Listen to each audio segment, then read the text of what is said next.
आइए साथियों, आज फैजल खान का 2019 के बम कथा से लेकर बम मार दिया था सर। बम चला दिया गया हमारे यहाँ, ऑफिस उड़ा दिया आपका? उड़ा दिया नहीं यार, धड़ाम धड़ाम बम गिरने लगा। कोई फेंक रहा था पूरा 25-30 के संख्या में आए थे लोग। धड़ाधड़ बम्बार्डमेंट चालू हो गई, सारे कोचिंग वाले भाग गए। 2026 तक के गोली कथा का मैं चर्चा करके आपको पूरा विश्लेषण करके बताऊंगा। आता है आपने चारों ओर से गोली चल रहा था, उस समय कहाँ थे आप लोग? आते तब पूछते कि आपको कैसा लग रहा है कि शुभांकर मिश्रा जी के पॉडकास्ट में जाकर इसने 98% झूठ बोला है। जब मेरे सारे एपिसोड कंप्लीट हो जाएंगे तब मैं आपको बताऊंगा कि इसने 2% सच क्या बोला था।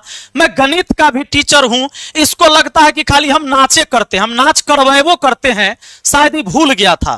बड़ी बात है कि 98% झूठ में सिर्फ 2% सच निकालना भी मेरे लिए मुश्किल काम होगा, क्योंकि यह आदमी अपने नाम को भी सच नहीं मानता है। नाम को कैसे सच मानेगा जब उनके खानदान के लोग उन्हें भरोसा नहीं करते? उनका चाचा उन्हें कह रहा है कि गद्दार आदमी है, बेगैरत आदमी है, लूटा हुआ आदमी है। अरे वो चोट्टा हमारा चाचा नहीं है, एकदम एक नंबर का फराडियर आदमी है। चोट्टा सब, ये सब यू है, सब गांव का गोतिया सब। ये तो अपने चाचा को भी कहता है कि चाचा नहीं है, कहता है कि अरे उस साला तो गोतिया में के, अरे पगला मारता ना उसी दिन तोरा कान पर 4 तबराक। चाचा गोतिया पटीदार में न चच्चा होता है, गांव में न चच्चा होता है। अपना नाम मानने ले तैयार नहीं है, फैजल खान नाम है तो है? और दूसरा को कहता है कि फैजल खान नाम हमको कहेगा तो हम उसका जीजा हो जाएंगे। और पिताजी तो तुम्हारे रजिस्टर्ड साला हो गए। वैसे में पिताजी ने तुम्हारा नाम दिया फैजल खान, जो तुम्हारे आधार कार्ड में आज मैं पूरा प्रूफ करूंगा। लेकिन पहले यहां से शुरू करता हूं। अपने धर्म का पहले इसने मजाक बनाया। सुरेश ने जहाज उड़ाया मतलब उड़ाया, और अब्दुल ने जहाज उड़ाया मतलब भड़काया। इस बात को जब हम हिंदू लोग सुनते हैं तो समझ में आता है, बाप रे बाप, यह ना हुआ असली मुसलमान जो मुसलमाने के पीछे पड़ल रहता है, मुसलमान की बुराई करता है। बम कथा रचा 2019 में। आइए अब यहां से शुरू करते हैं। इसने हर जगह बम कथा की चर्चा की। बम मार दिया था सर।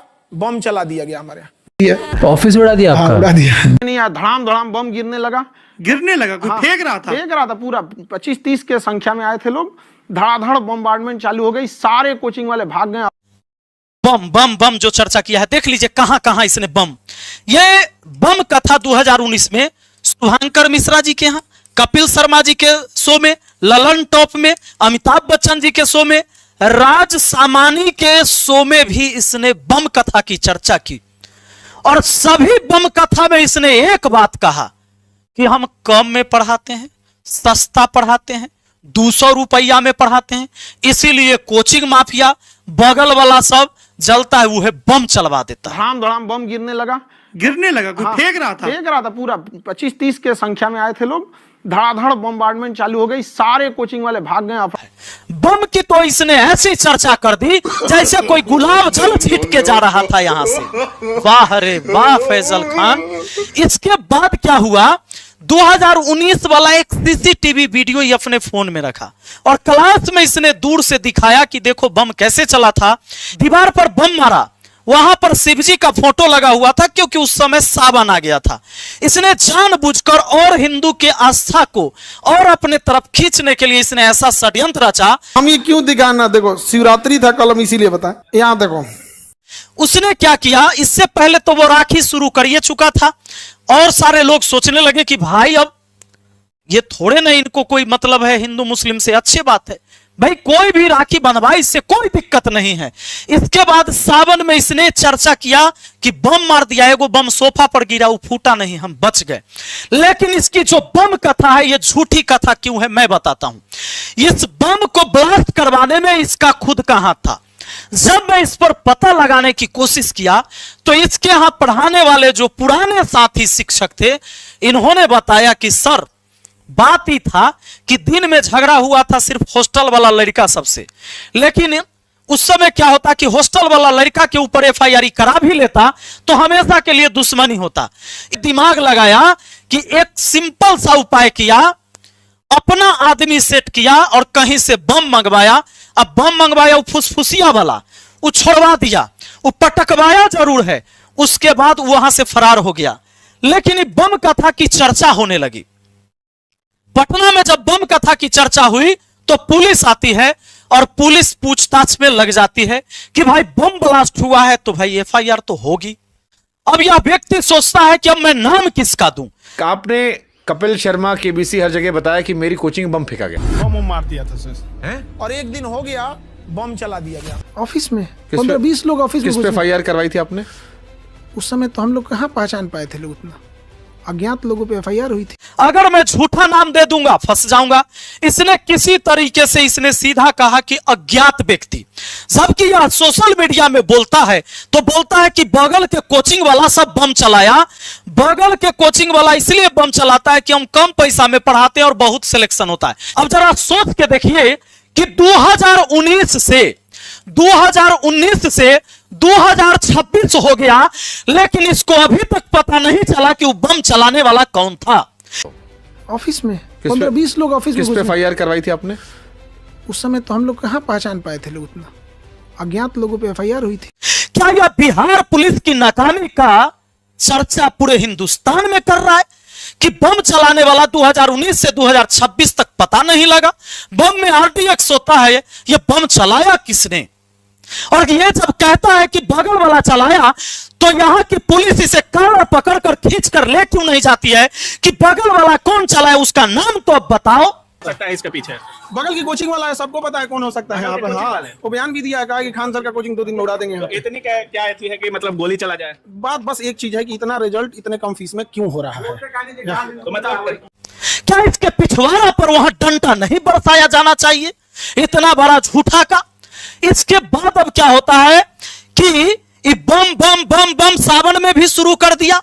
लेकिन हमारे यहां बम बम का मतलब होता है कि बोल बम लोग जाते हैं कहां? देवघर। ये बम बम बम बम करता है शुभांकर मिश्रा के शो में, कपिल शर्मा के शो में, ललन टॉप के शो में, अमिताभ बच्चन के शो में और राज शमानी के शो में बम बम। इसका बम का अर्थ अलग है। इस बम से इसने पूरी दुनिया में अपनी कोचिंग को फेमस किया और लोगों के दिमाग में एक विचार पैदा किया कि भैया खान सर देवता हथी, भगवान, ये भगवान के खिलाफ नहीं बोलना है। अगर ये बोल देंगे कि फैजल खान नहीं नाम लेना है तो नहीं लेना है। अगर कोई फैजल खान इनका ओरिजिनल नाम बोल दिया तो गरियाना है, गरिया नहीं, भगवान हथी।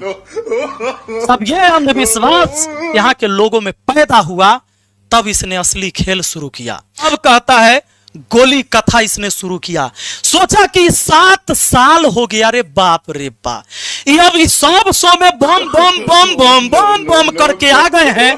अब डेली, चूंकि शो तो यही बड़ा बड़ा शो है, अब डेली अब बम तो बोल नहीं सकते हैं, अब कुछ नया करते हैं, इस बार गोली कथा शुरू करते हैं।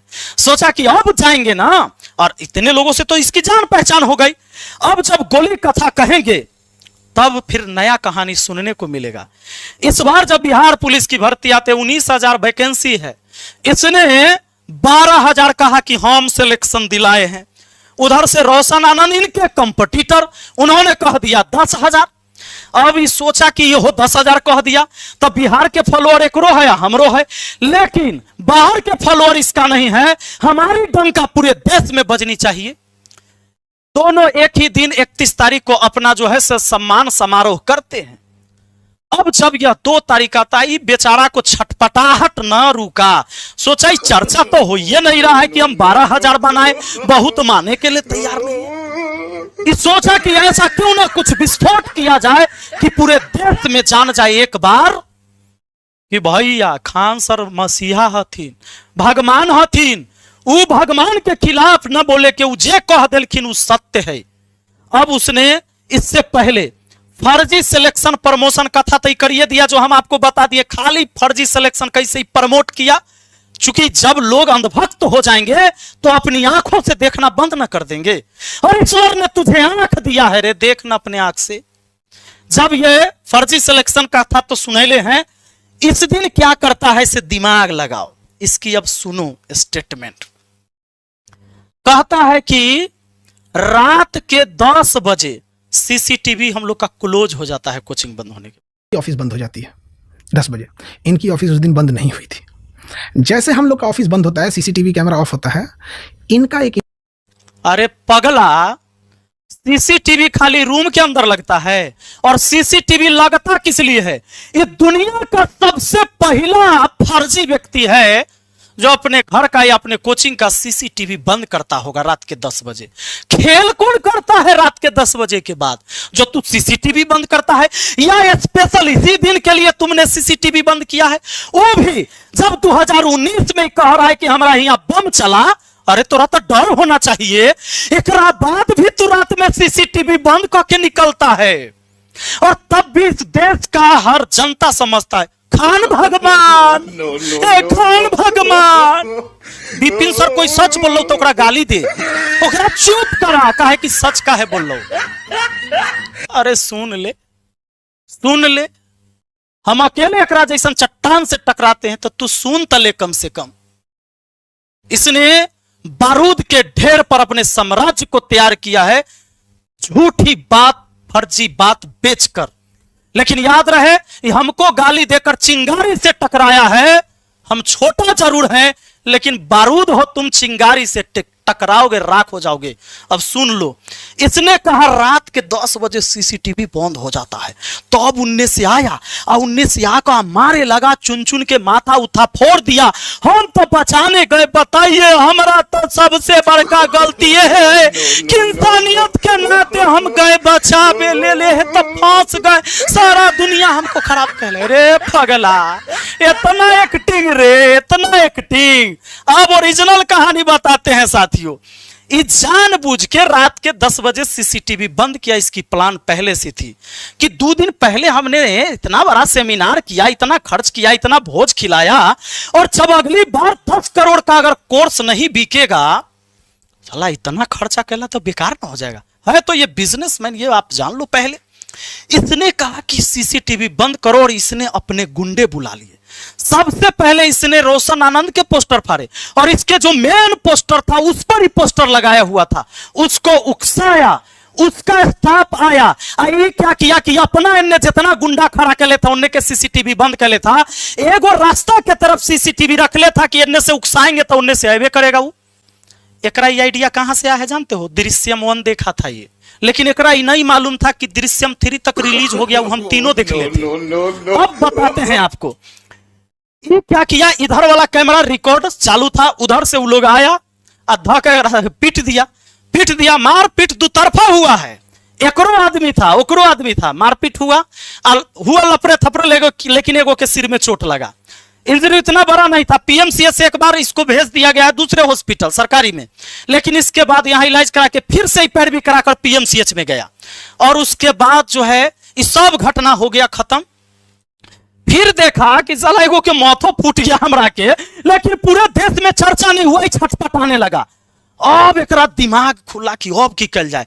तहिया तो हमारा पुलिस नहीं था, चूंकि 2019 में इतना बड़ा फेमस नहीं था, इसके पास गार्ड नहीं था, गोली बंदूक नहीं था, तो चलाता कैसे? उस समय बम के उपाय करवा लिया था, लेकिन इस बार सोचा बम के उपाय नहीं करना है, गार्ड तो है, ये है, गोली चलवाते हैं।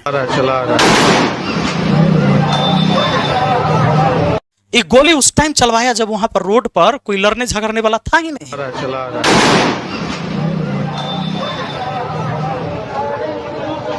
ये नहीं सोचा था कि एफआईआर हो जाएगी और हम वहां पर चले जाएंगे, अगर एफआईआर होगी भी तो उसके ऊपर फेंक देंगे, उसको फंसा देंगे, और हम कह देंगे बाप रे बाप हम बहुत सस्ता पर बचा भैया, तक गोली बार बार चला दे सब बगल वाला कोचिंग वाला।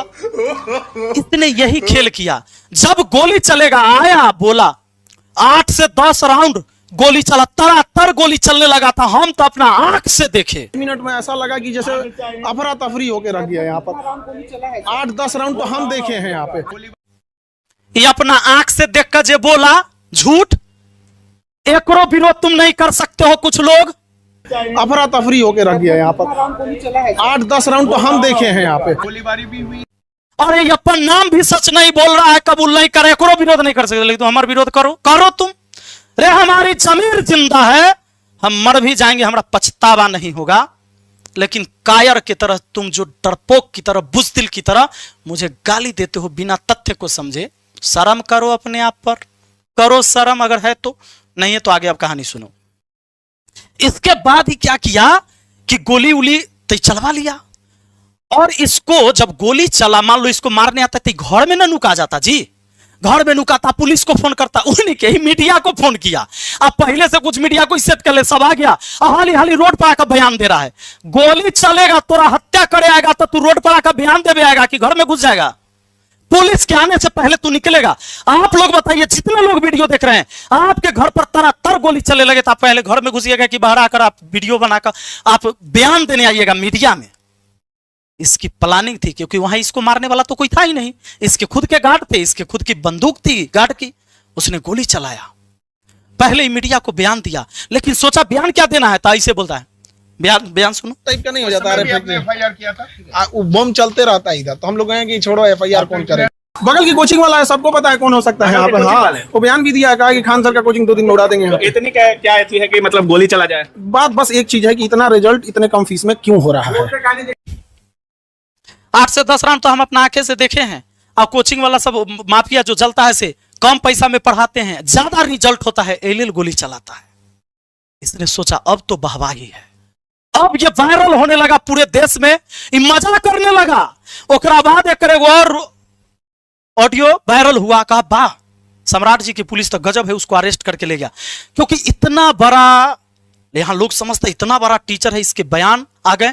पुलिस बाद में आती है, इसके बयान पर पुलिस रोशन आनंद सर को उठाकर जेल में भेज देती है अगले दिन। लेकिन बात होता है कि जब इसने बोल दिया गोली चली, तो इसकी चर्चा पूरे सोशल मीडिया में हो गई और इसने अपने मुंह से 8-10 राउंड बोल दिया। अभी नहीं सोचा था कि जो 2019 में हम थे बारूद के ढेर पर, वो बारूद का ढेर बहुत बड़ा ऊंचा हो गया है, इस बार पुलिस सीरियस ले लेगा, ये नहीं सोचा था। इसने इस सोचने नहीं किया था, पुलिस आ गई सीरियस कि 8 से 10 राउंड गोली चला है तो भैया पता तो करना होगा। पुलिस को पता चल गया बाद में कि भैया इसके तो गार्ड ने ही गोली चलाया। और अगला दिन, जिस रात में इसने बोला 8 से 10 राउंड गोली, अगला दिन इस सुबह में एफआईआर करवाता है जिसमें गोली का चर्चा नहीं किया, क्योंकि अब पुलिस इसका पिछवाड़ा लाल करने के लिए तैयार हो गई थी कि भैया गोली तो उधर से नहीं चला है, गोली तो तुम्हारे गार्ड के तरफ से चला है, अब क्या करोगे? इसने कहा कि ठीक है, हम ऐसी ही गोली का चर्चा नहीं करेंगे। रोशन आनंद के ऊपर इसने जो एफआईआर कराया, सिर्फ इसलिए गोली का चर्चा नहीं किया क्योंकि गोली उधर से चला ही नहीं था, रिकॉर्डिंग तो इधर से कर ही रहा था। एक सीसीटीवी, उसको अगर गोली या बंदूक का पिस्टल हाथ में होता तो पता चलिए जाता, या वो लोग फायर करता तो कहा कि एक सीसीटीवी ओकरा रिकॉर्ड कर ले तो तैयार था जब मैं मारपीट देखे होंगे। लेकिन इसने सीसीटीवी कैमरा बंद करके ही गार्ड से गोली चलवाया था। दुर्भाग्य देखिए, उन्होंने मोबाइल से, कोई व्यक्ति मोबाइल से रिकॉर्ड कर लिया इसके गार्ड को गोली चलाते हुए। वो चला रहा है। अब जब ये वीडियो पुलिस के हाथ लगती है, पुलिस कहा कि बेटा अब तुम हमको बताओ, ये खोखा लाओ, कहा कि तुम्हारे गार्ड ने गोली चलाया है और ये सोशल मीडिया में बातें वायरल हो गई है, तो हमको तो एफआईआर करना पड़ेगा। अब देख लो, पुलिस करती है एफआईआर और इसमें चर्चा करती है कि राइफल से 4 राउंड गोली, जिसमें दोनों कर्मियों द्वारा 2-2 राउंड गोली फायरिंग करते हुए देखा गया है। यह वीडियो सोशल मीडिया पर या अन्य प्लेटफॉर्म पर तेजी से वायरल हो रहा है। वायरल वीडियो, फोटो, ये जो फायरिंग हुआ, ये वायरल होने के वजह से पुलिस ने इसको एफआईआर दर्ज किया तथा सोशल मीडिया पर वायरल हो रहे वीडियो, फोटो में दिख रहे दोनों व्यक्ति का पहचान करवाया तो खान सर द्वारा बताया गया कि ये दोनों मेरे निजी सुरक्षा गार्ड हैं। बाद में इसने क्या किया, अगला दिन आया, फिर बच्चा सबके साथ खेल करे लगा, हमारा जान मारे आएगा तो आत्मरक्षा में ठाई नहीं करेगी। अरे पगला, जब सब वहां से चलिए गया था लड़ाई झगड़ा करके, गोली तक तू चलाया सुनसान समय में और तब कहता आत्मरक्षा तो हवा से मर जाता। अब देखिए, पुलिस ने जो इसका नाम लिखा है खान सर उर्फ फैजल खान, पुलिस ने लिखा है फैजल खान। इसके बावजूद भी यह फैजल खान कहता है कि मेरा नाम फैजल खान वही बोलता है जो मेरे ससुराल वाले पक्ष से आते हैं, यानी जिसका हम जीजा हैं वो मेरा फैजल खान बोलता है। तो इसका मतलब रजिस्टर्ड जीजा तो बिहार पुलिस का तू हो गया। तो क्या इस बात पर बिहार पुलिस सच के सामने फैजल खान का नाम है, तुम्हारा आधार कार्ड में तो फैजल खान है, मार्कशीट में तो फैजल खान है, और जज साहब जो तुझे बेल दिए हैं, जज साहब तो खान साहब होंगे। अरे बेशरम, फैजल खान को ना मिला है रे जमानत, और इसको तू कहता है सत्य की जीत हुई। साला खाली झूठ बोल के सत्य की जीत हो गया, चोट्टा। सत्य बोलता तब ना सत्य की जीत होती रे। और तू जमानत पर घूम रहा है, निर्दोष साबित नहीं हुआ है, जब कुदल चल रहा है। ये तो ना दुर्भाग्य है रे। तू गाली केकरा दिया तो रहना मालूम है। इसकी सजा यही है कि तुम्हारे इस बारूद के ढेर में हम एक चिंगारी बन के टकराए हैं। सुनो, इसके बाद ही फैजल खान अब इतना जानने के बाद आप लोग एक बार मुझे बताइए कि क्या इस देश में आधार कार्ड लागू नहीं है? क्या इस देश का कानून नहीं कहता? तो जीएस पढ़ाता है ना, हम तो मैथ के टीचर है रे, हम तो बड़का टीचरों नहीं, हम तो ऐसी हैं, नाच करे वाला नहीं हम। तू तो विश्व गुरु है रे अभागा। तो तुमने क्या पढ़ाया अपने बच्चों को? आधार कार्ड में लिखा है रे, मेरा आधार मेरी पहचान। काहे डरते हो इससे? काहे डरते हो इससे? काहे डरता है? काहे की सोचता है कि फैजल खान नाम का मतलब होता है मुस्लिम होना, और हमारा हिंदू लड़का उतना बच्चा सपोर्ट नहीं करेगा, इमोशन नहीं है। पगला है रे तू। मुसलमानों को भी हक है इस देश में जीने का। हिंदू, मुस्लिम, सिख, ईसाई, हम सब है भाई भाई। ये सब इस देश में शांति से जीते हैं। अब्दुल कलाम जैसे व्यक्ति जिनको भारत रत्न पुरस्कार मिला, और देश के सबसे प्रथम नागरिक का पद होता है राष्ट्रपति, इस देश ने उनको राष्ट्रपति पद पर भी सुशोभित करते देखा है। तुम जो इधर उधर की बात करके सोचते हो कि तुम अब्दुल कलाम बन जाओगे। अरे अब्दुल कलाम फर्जी मिसाइल बनाए थे रे चुट्टा। अब्दुल कलाम फर्जी मिसाइल बना के दिए थे, लेकिन तू फर्जी आरओ बनाए है ना, फर्जी इनकम टैक्स ऑफिसर बनाए है ना। जब विंग कमांडर सेलेक्ट नहीं हुआ, तू सेलेक्ट लिखा, बताया ना। बाद में तू वीडियो में सेलेक्ट को रिकमेंडेड लिखा रे छोटा चोर। क्या समझता है तू? अपने आप को तू समझता है कि भगवान पैदा लिया है? भगवान है तू? मां के गर्भ से हम सब पैदा हुए हैं, हम इंसान हैं। जब तक कि झूठ पर झूठ तू लगातार बोलते रहेगा, हम तो तोरा छोड़े वाला ना है। तुम्हारी सारी झूठ की पर्दाफाश होगी। चाहे तू इमोशनल ड्रामा कर ले, चाहे तू नौटंकी कर ले, और हॉस्पिटल में बोल रहा है ना 30 रुपया, 25 रुपया, 90 रुपया वाला। अरे भर भर के लोग मुझे सबूत भेज रहे हैं। अभी तो एगो नीटो वाला आ गया है, एपिसोड अगला जारी हो जाएगा। नीट में तुम उस बच्चे को सिलेक्शन दिखाया, ओकरा आला दे के सम्मानित किया, उजड़ का कुर्ता पहना कर, जब बेचारा सिलेक्ट नहीं हुआ था। चलो ठीक है, बाकी देश की जनता जब समझे तब समझे, कोई दिक्कत नहीं। मेरा जो कर्तव्य है मैं कर रहा हूं। चलिए, बहुत बहुत धन्यवाद। जय हिंद, जय भारत।